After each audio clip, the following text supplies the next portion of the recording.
बिस्मिल्लाहिर्रहमानिर्रहीम, अस्सलामुअलैकुम। आप देख रहे हैं JN न्यूज़ और मैं हूं आपकी मेज़बान सुंबल ज़िया।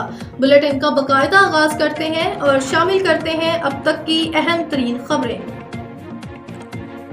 खबर शामिल करते पिंडी से मुख्तियार रहमत की रिपोर्ट के मुताबिक मौलाना फजलुर रहमान ने प्रेस कॉन्फ्रेंस करते हुए कहा कि इलेक्शन कमीशन इस्टेब्लिशमेंट के हाथों यरगमाल रहा है। जमीयत उलमा इस्लाम इलेक्शन कमीशन के इस बयान की मुस्तरद करती है जिसमें उन्होंने इलेक्शन को शफाफ करार दिया है। कायदे जमीयत मौलाना फजलुर रहमान ने कहा कि अब हम तमाम हम ख्याल पार्टियों से रब्ता करेंगे। मजीद क्या कहा? इलेक्शन कमीशन एस्टेब्लिशमेंट के हाथों यरगमाल रहा है।